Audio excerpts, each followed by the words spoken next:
안재환이라는 탤런트 또한 자살을 하였습니다. 이분들의 삶이 하나님의 믿음 안에서 사는 삶이었지만은 제대로 된 신앙생활을 하지 못했는지 잘 알 수는 없지만은 기쁨을 누리지 못하고 세상의 부와 명예까지 누렸지만은 그들의 삶을 스스로 포기하였던 것을 우리는 알 수가 있습니다. 또한 삼성전자 부회장의 딸도 뉴욕에서 공부하다가 스스로 목숨을 끊었던 사실도 우리는 알고 있습니다. 이들의 신앙생활이 과연 어떠했길래 그들 스스로 자기의 목숨을 끊고 지옥으로 가는 그 길을 선택했는지 한번 우리는 생각을 해봐야 될 것입니다. 신앙생활은 마지못해서 하는, 억지로 하는 그러한 것이 되어서는 안 됩니다. 이 세상 어떤 것과도 바꿀 수 없는 영혼 구원의 그러한 기쁨을 누리는 신앙생활을 우리 성도님들은 하여야 하는데, 그러한 신앙생활을 하는 것이 바로 우리 믿는 자로서 즐거움을 갖게 되는 것입니다. 이 세상에서는 찾을 수가 없고 또 세상에서는 만날 수 없는, 갈 수가 없는 그 천국의 기쁨을 교회에 나와서 여러 성도님들과 같이 신앙생활을 하면서 즐겁게 우리가 기쁨을 누리면서 생활을 해야 하는 것이 바로 바른 신앙생활이라고 할 수가 있습니다. 하나님께서는 아담이 죄를 짐으로 말미암아 에덴 동산에서 쫓겨나고 그 쫓겨남으로 말미암아 천국의 소망을 잊어먹었지만은 예수님을 통해서 다시 한번 그것을 우리를 천국으로 갈 수 있는 소망을 가질 수 있도록 우리에게 돌려주었습니다. 누구든지 예수 그리스도를 믿고 하나님 아버지 앞으로 나오기만 하면은 천국의 기쁨을 누릴 수가 있습니다. 그렇다면 우리가 어떻게 해야지만 천국의 기쁨을 누리면서 즐거운 신앙생활을 할 수 있을까요? 세 가지로 한번 나누어 보았습니다. 첫 번째는 인생의 모든 염려를 쉽게 내려놓으면 행복해집니다. 누가복음 12장 25절부터 26절에 또 너희 중에 누가 염려함으로 그 길을 한 자나 더할 수 있느냐? 그런즉 지극히 작은 것이라도 능치 못하거든 어찌 그 다른 것을 염려하느냐? 이렇게 우리에게 말씀을 주셨습니다. 또 마태복음 6장 34절에는 그러므로 내일 일을 위하여 염려하지 말라. 내일 일은 내일 염려할 것이요 한날 겨울로움은 그날에 족하니라. 내 영혼의 그 행복을 파괴하는 그러한 생각은 바로 어디에서부터 시작이 되냐면요, 바로 작은 염려에서부터 시작이 됩니다. 염려하는 마음을 극복할 수가 있으면 우리의 마음은 항상 천국입니다. 그런데 우리는 그 염려하지 말라는 말을 오해해서는 안 됩니다. 하나님께서는 염려하지도 말고 일하지도 말고 또 그렇게 해라 라고 말씀하지 않으셨습니다. 하나님께서는 열심히 일하고 열심히 노력하되 내일 일을 염려하지 말고 그 결과를 염려하지 말아라. 무엇을 먹을까, 무엇을 입을까 염려하지 말라라고 주님께서는 우리에게 말씀하셨습니다. 사실 오늘 말씀은 누가복음 12장 40절 한 절만 보는 게 아니라 59절까지의 말씀을 같이 봐야 하는데 제가 간단하게 그 한 절만 앞에다가 적었습니다. 이러므로 너희도 예비하고 있으라. 생각지 않을 때 인자가 오시리라. 인자는 우리가 생각지 않을 때, 예수님께서 다시 재림하실 때, 알지 못하는 때 우리에게 다가오게 되는 것입니다. 염려하면서 일하는 사람에게는 천국의 평화가 들어갈 수가 없습니다.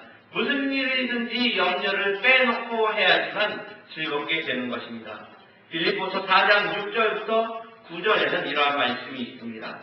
아무것도 염려하지 말고 오직 모든 일에 기도와 간구로 너희 구할 것을 감사함으로 하나님께 아뢰라.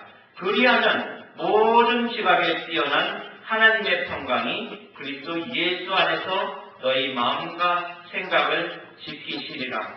정말로 형제들아, 무엇이든지 참되며 무엇이든지 경건하며 무엇이든지 옳으며 무엇이든지 정결하며 무엇이든지 자랑할 만하며 무엇이든지 칭찬할 만하며 무슨 덕이 있든지 무슨 기림이 있든지 이것들을 생각하라.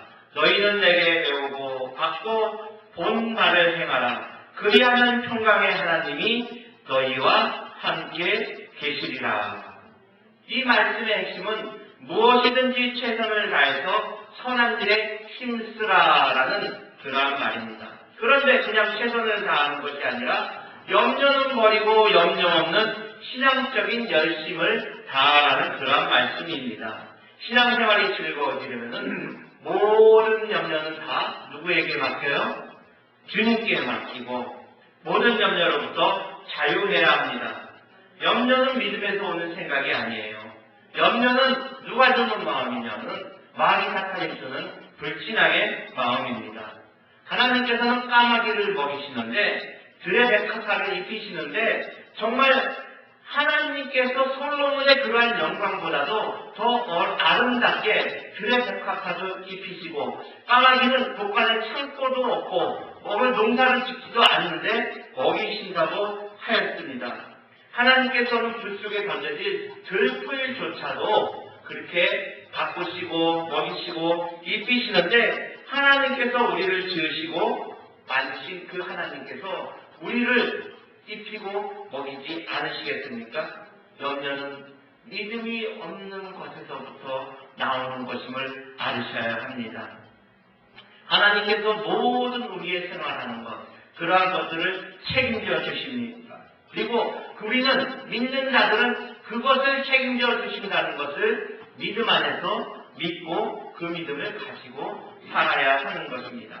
염려 다 버리고 열심히 말씀에 의지하여서 성실하게 일하면 먹고 입고 생활하는 문제, 주의 일하는데 필요한 물질들을 다 우리에게 채워주게 되는 것입니다. 제가 이러한 것들을 요즘 절실하게 느끼고 있어요. 하나님의 은혜 안에서 어떻게 살아야 되는지 모르는데도 하나님께서는 그 모든 것들을 주님의 일을 해나가는 그 사이에서 그 상황 속에서 저를 채우시는 것을 저는 체험을 하고 있는 것입니다. 도대체 어디서 어떻게 해서 저에게 물질적인 것이 채워지는지 마음의 평안이 주어지는지 하나님께서 저를 살리시고 먹이시는 것을 보면은 그러한 것들을 정말로 감사함으로 살아간다는 것을 더욱더 깨닫게 되는 것입니다. 모든 것을 다 잃고 바다를 칠 때 하나님과 내가 함께 있으면 일어날 수가 있습니다. 요셉이 그러했습니다. 다윗도 그랬고 성경 속에 나오는 많은 분들이 하나님의 말씀에 의지하여서 바닥에까지 떨어졌지만 다시 일어났던 것을 알고 있습니다. 무슨 일이 일어날까? 미리 겁먹지 말아야 합니다. 또 우리의 마음의 감정의 변화에 좌우되지 말아야 합니다. 하나님께서는 우리를 돌보시고 우리에게 성령을 보내주셔서 마음의 평안을 주시는 분인 것을 우리는 알아야 합니다. 주어진 상황에 감사하면서 있으면 있는 대로 감사하고 없으면 없는 대로 감사하면서 살아가는 그러한 비결을 우리가 말씀에서 배워서 모든 염려를 떠나보려는 염려를 극복하는 정말로 염려를 극복하는 그러한 대가가 되시기를 우리 성도님들에게 축원하는 바입니다. 두 번째는 현재 주어진 상황과 일을 감사할 줄 알아야 합니다. 하나님의 축복을 한번 받아본 사람은 그 축복을 계속해서 받아나가는 것을 알게 됩니다. 하나님의 축복을 받는 것은 축복의 통로가 있기 때문에 그 통로가 어디인 것을 아는 사람은 축복이 어디로부터 오는지를 아는 사람입니다. 그러한 것을 발견하는 사람들은 바로 마음의 평안을 누리게 되는 거예요. 축복이 어디서부터 오는 것을 알기 때문에 어떤 어려움이 우리에게 닥쳐와도 우리는 그것을 염려하지 않습니다. 그 축복의 통로를 아는 사람은 염려를 하지 않게 되는 것입니다. 하나님께서는 우리에게 단순히 일용할 양식만 주시는 분이 아니에요. 하나님께서는 단순하게 우리에게 일용할 먹을 것만 채워주는 것이 아니고 정말로 다 주신 분이 아니라 이 천하 만물을 다 주실 수 있는 그러한 천하 만물을 소유하고 다스리고 만드신 분이기 때문에 우리는 그 하나님을 믿고 그 하나님의 마음을 움직이는 법을, 그 축복을 얻어내는 것을, 그 통로를 발견하는 것을 우리는 터득을 해야 합니다. 하나님께서 어떤 사람을 축복하셨는지 그 축복을 통로를 발견할 때 우리는 즐거워서 춤을 추게 되는 것입니다. 다윗 왕이 법궤가 다시 한번 그 땅에 돌아올 때 얼마나 기뻤으면은 부끄러운 것이 보일 때까지 덩실덩실 춤을 췄겠습니까? 교회에서 예배를 드리고 찬양을 드릴 때 우리도 춤을 출 수 있는 그 기쁜 마음을 가지고 예배를 드려야 하는 것입니다. 오늘 말씀에 44절에 보면은 주인이 그 모든 소유를 그에게 맡기리라고 말씀하셨습니다. 하나님께서 하나님의 것을 맡기는 사람들이 있습니다. 그러면은 하나님께서는 어떠한 사람들에게 하나님의 것을 맡기실까요? 42절 말씀을 보면은요, 거짓 종들을 맡아 때를 따라 양식을 나누어 주는 자입니다. 하나님의 종들에게 성실하게 양식을 나누어 주시는 자에게 하나님은 하나님의 소유를 맡겨주시는 것을 알 수 있습니다. 그런데요, 잘하면은 그것을 더 맡겨주시는 거예요. 나중에는 그 더 맡기시다 못해 그 전부를 다 맡겨주시는 겁니다. 제가 처음에 목회를 시작하면서 전도사 생활을 시작하면서 굉장히 자신에 넘쳤어요. 그리고 한 해 한 해 점점 지나가면 지나갈수록 저는 깨달은 것이 있었습니다. 하나님의 일을 하는 것은 내 자신의 의지로 되는 것이 아니라 내 자신의 용기로 되는 것이 아니라 오직 하나님만 의지하고 기도하고 갈 때 하나님께서는 저의 목회를 이끌어 주신다는 것을 저는 깨달았습니다. 큰 자를 섬기는 게 아니라 작은 사람, 한 사람, 내게 주어진 한 사람을 정말로 성실하게 저희들이 하나님 앞으로 인도하고 바른 길로 이끌어 나갈 때 하나님께서는 저에게 지혜를 주시고 하나님께서는 그 길을 인도하여 주신다는 것을 저는 더욱더 다시 한번 깨달았던 것을 저희들 성도님들에게 고백합니다.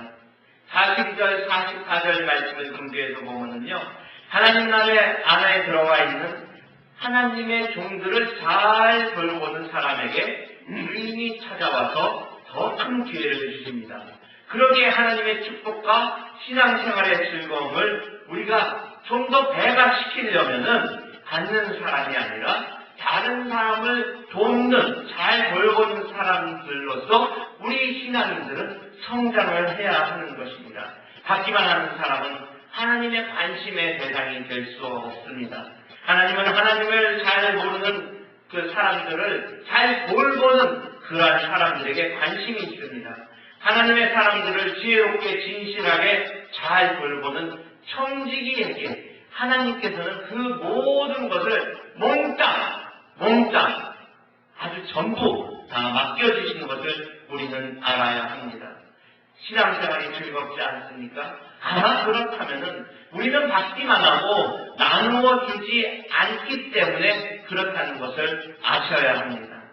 받기만 하는 사람은 받아도 그 갈증이 채워지지 않습니다. 그에게 나에게 해주는 것이 무엇이냐? 아무리 했어도 나를 알아주는 사람이 없는데 나는 열심히 봉사하는데 저 사람들은 왜 내 공로를 몰랐나? 내가 이렇게 친교를 위해서 열심히 하는데 내가 음양시설을 위해서 열심히 하는데 내가 무엇을 하는데 이럴 수 있나라고 생각하는 순간부터 바로 마귀는 우리 마음속에 들어오게 되는 것이고요. 시험에 빠져서 영적 갈증에 목마르게 되는 것입니다. 모두가 인정받고 싶어하고 다른 사람들이 나를 알아주기를 원하는 그러한 상황에 빠질 때마다 우리는 다시 한번 그것을 기도로서 이겨나가야 합니다. 우리가 서로에게 아무리 발버둥 쳐도 또 사람에게 아무리 24시간 일주일 내내 매달려도 그 갈증을 태워줄 사람은 아무도 없습니다. 마치 사막에 걸어가고 있는데 물이 다 떨어졌을 때 어디서 물 한 모금만 먹고 나면은 그 한 모금 물 때문에 더욱더 갈증이 생기는 것처럼 하나님을 의지하지 않으면은요, 사람을 의지하면은 그것은 더욱더 심한 실망감에 빠져 들어가게 되는 것입니다. 내 영혼의 갈증을 채워주는 방법은 모세가 그러했던 것처럼, 다윗이 그러했던 것처럼 하나님 앞에 엎드려서 기도하는 길밖에 다른 일이었습니다. 다른 방법이었습니다. 우리가 오직 예수님만 붙잡고 예수님의 십자가 공로 의지하여서 십자가 앞에서 무릎 꿇고 기도할 때 우리는 정말로 이 세상에서 목마르지 않는 신비한 생수를 마시게 된 것을 믿으시기 바랍니다. 마음껏 품하시기 바랍니다. 수가성여인에게 예수님께서 뭐라고 얘기하셨습니까? 영원히 목마르지 않는 물을 내가 너에게 주리라 라고 이야기한 것처럼 오직 주님께 나와서 기도하고 간구함으로 그 영적 갈증을 채우시기 바랍니다. 그래서 예수님께서는 뭐라고 우리에게 말씀하셨냐면요, 마태복음 26장 41절에 시험에 들지 않게 깨어있어 기도하라 이렇게 말씀하셨습니다. 또 누가복음 22장 40절에 시험에 들지 않기를 기도하라. 오직 사랑의 영적 갈증은 예수 그리스도만을 통해서 우리가 채워줄 수가 있습니다. 그리고 또한 신앙의 깊은 맛은 다른 사람에게 그것을 나누어 줄 때의 체험이 되게 됩니다. 연약한 사람, 스스로 문제를 해결할 수 없는 사람, 육체적으로, 심리적으로, 영적으로 무너져 있는 사람들을 하나님께서는 우리에게 맡겨주셨습니다.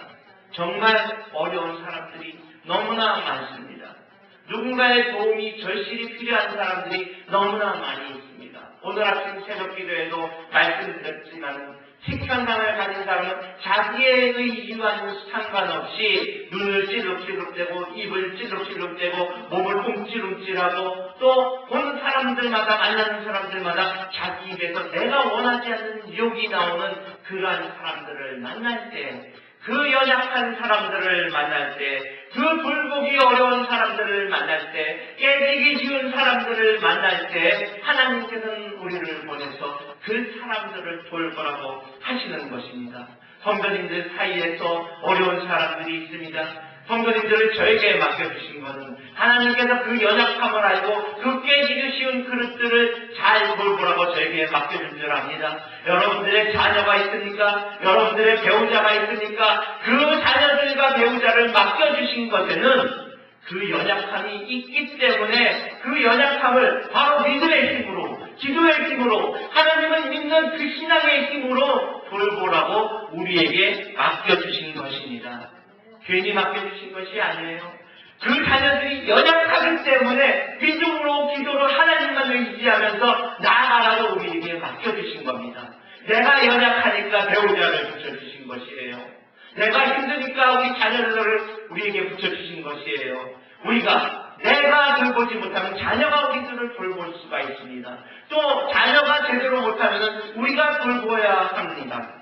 믿음의 신앙생활의 형제 자녀로서, 부모로서 우리들이 주님의 말씀을 의지하고 나갈 때 그 모든 것이 합력하여서 선을 이루는 귀한 주님의 나라가 이루어질 것입니다. 세 번째로는 신앙생활 자체가 세상과 부딪히는 일입니다. 믿는 생활을 하는 데 있어서 정말로 어려운 일들이 많이 있습니다. 신앙생활하는 것 그 자체가 미국 땅에서 이 복음으로 세워진 이 나라에서조차도 믿음 생활하는 것이 어려운 일이라는 것을 절실히 깨닫고 있지 않습니까? 미국에서 심지어 학교에서 기도를 하려고 해도 그 기도조차도 마음껏 하지 못하도록 하는 세상이 바로 미국이 되어버린 것입니다. 신앙생활을 미국에서 하는 그것이 바로 어려움인 것이에요. 우리가 신앙생활하는 것, 그것이 세상과 부딪히는 갈등인 것입니다. 하나님의 평안 가만히 앉아서 받아서 누릴 수 있는 것이 아니라 모든 영적 갈등에서 승리할 때 주어지는 선물인 것을 우리는 아셔야 합니다. 신앙이 깊을수록 맡은 책임이 커질수록 직분을 받을수록 신앙의 구체적인 갈등과 또 어려움이 더욱더 우리에게는 나타나게 되는 것입니다. 무엇이든지 실력이 깊어질수록 세밀하고 예민한 문제가 우리에게 다가오듯이 욥이 보세요. 욥이 동방의 큰 부자이면서 이렇게 하나님을 섬기는 신앙생활을 하는 사람을 본 적이 없다고 하는 그 욥도 어려움에 빠지지 않습니까? 그런데 하나님께서는 그 시험을 주실 때 그 사람의 믿음의 깊이를 보고 그 시험을 우리에게 주시는 겁니다. 믿음이 큰 사람은 그 믿음을 능히 감당할 만하기에 더욱더 큰 어려움을 우리에게 주시는 것을 알아야 합니다. 예수님께서 이 땅에 오셔서 복음을 전할 때 얼마나 많은 어려움을 당했습니까? 인간의 육체를 입고 이 땅에 오셨을 때 정말 사람으로서 겪을 수 없는 그러한 비난과 그러한 절망 속에서 있었던 적이 한두 번이 아니었습니다. 그렇기 때문에 이 세상 모든 사람들이 다 예수 그리스도를 미워하고 거부한다고 하더라도 우리 성도님들께서는 그 예수 그리스도만을 믿고 나아가야 하는 것입니다. 왜냐하면 그 예수 그리스도로 인해서 우리의 죄가 사해지고 그 주님의 보혈의 피로 인해서 우리가 다시 한번 천국 갈 수 있는 소망을 누릴 수가 있었기 때문입니다. 사람과 사람 사이에서 갈등이 일어나는 것은 필연적입니다. 어떠한 사람이 우리에게 잘해준다고 해서 그 사람이 끝까지 우리에게 잘한다는 보장이 없습니다. 그 사람이 우리에게 있어서 도와준다고 해서 그 사람이 끝까지 내 인생의 모든 것을 채워주는 법이 없습니다. 내 형제 자매가 나의 인생을 책임져줄 수가 있는 것이 아닙니다. 나의 인생은 오직 하나님만 의지하고 나아갈 때 나의 인생이 바로 서게 되는 것을 믿으시기 바랍니다. 사람을 의지하지 마십시오. 언젠가는 그 사람으로 인해서 내가 상처받고 내가 배반당하는 그러한 일들이 너무나도 많이 있는 것을 우리는 알 수가 있습니다. 49절부터 53절에 보면요, 예수님은 이 세상에 불을 던지기 위해서 오셨다고 말씀하셨습니다. 잘못된 인간의 생각, 어두움에게 지배를 받고 있는 세상을 개혁하기 위해서 불난은 피할 수가 없습니다. 그러므로 우리는 불난에 피해서 도망가는 것이 아니라 불난에 대적해서 그것을 극복하는 전공법을 터득해야 합니다.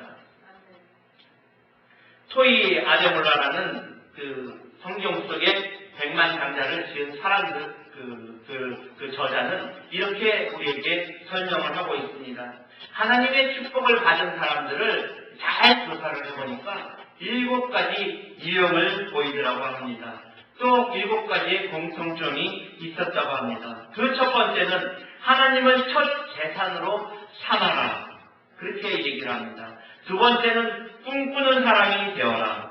세 번째는 목적을 달성하기 위한 전략을 세워라. 네 번째는 성실을 삶의 지표로 삼아라.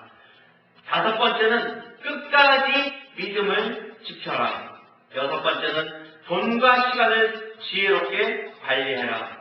일곱 번째는 씨 뿌리는 사람이 되어라. 라는 그러한 7가지의 공통점을 분석해 내었다고 합니다. 그 중에서 가장 중요한 것이 바로 끝까지 믿음을 지켜라 라는 그러한 말인 것입니다. 끝까지 믿음을 지킬 때 이 세상 어려움이 다 사라지게 되는 것입니다. 한국에서 일제시대 때 주님을 믿지 말라고 거부하라고 할 때 순교한 많은 사람들이 있습니다.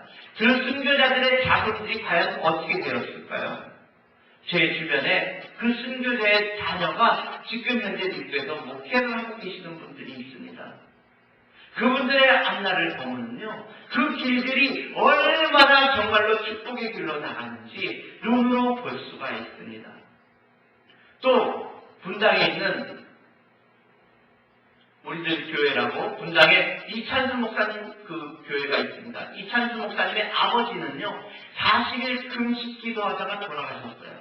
40일 금식 기도하다가 돌아가셨으니까 주위의 사람들이 얼마나 많은 핀잔을 주었는지 모릅니다.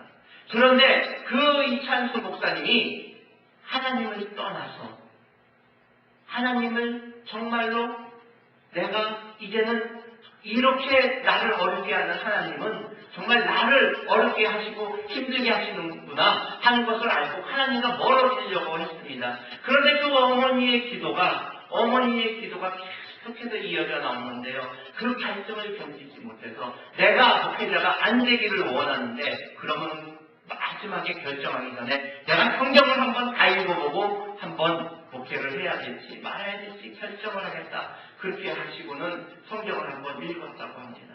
그런데 성경을 한번 붙잡으니까는요.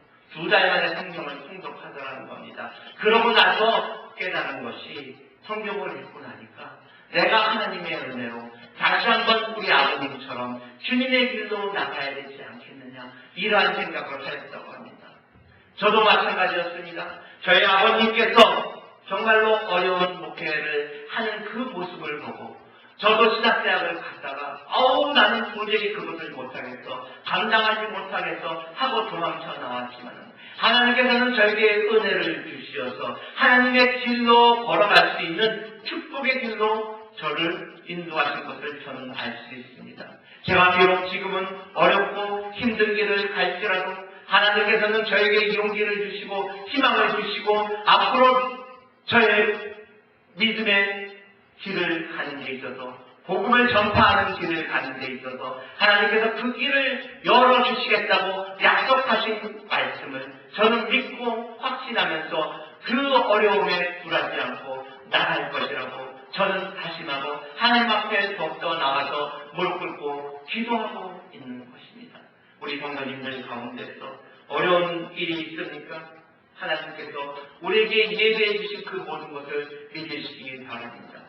엘리야가 이스라엘의 종교개혁을 시작하면서 하늘에서 불이 내려와 갈멜산 제단의 예물을 다 태우고 없애시고 또 아세라 선지자 850명과 대적하여서 싸울 때 그것을 능히 이겼던 그 선지자조차도 이세벨이 오늘 밤이 다가기 전에 내가 너를 죽게 할 것이다 라는 그 말을 듣고 염려 속에 빠지게 되니까 40일 밤낮 기회를 가리지 않고 도망한 것을 우리는 알 수가 있습니다.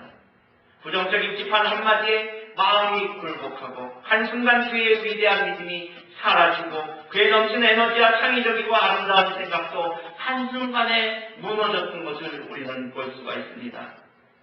우리는 또한 다윗을 볼 수가 있습니다. 다윗은 골리앗과 대적해서 나갈 때 달랐습니다.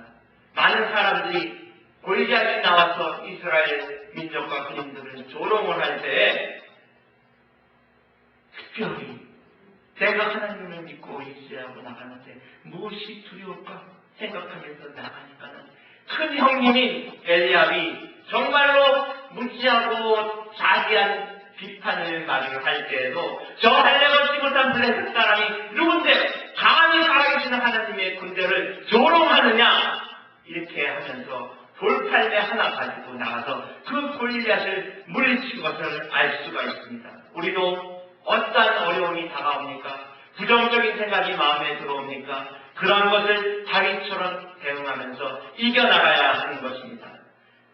부정적인 생각이 마음에 들어오면 그것을 빨리 떨쳐버리고 하루 빨리 하나님 아버지 앞으로 나가는 그러한 믿음을 회복하여서 기도를 회복하여서 마음의 평화를 회복하여야 합니다.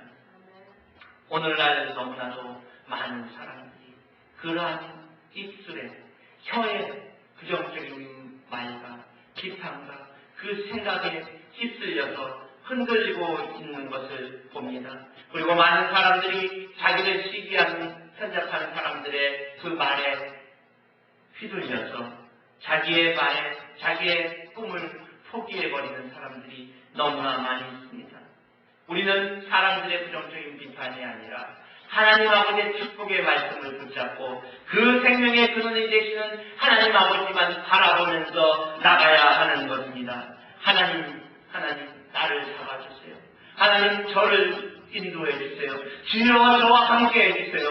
예수 그리스도께서도 하나님 내게서 이 잔이 떠나갈 수 있다면 이 잔을 내게서 떠나보내 주시옵소서. 하지만 아버지의 원이라면 그 잔을 내가 달게 받겠나이다 하는 그 기도처럼 지금 우리에게 고난과 어려움이 다가오니까 그 고난을 달게 받으시고 기쁨으로 다시 한번 주님 앞으로 나가는 신앙을 회복하는 우리 성도님들 되시기 바랍니다.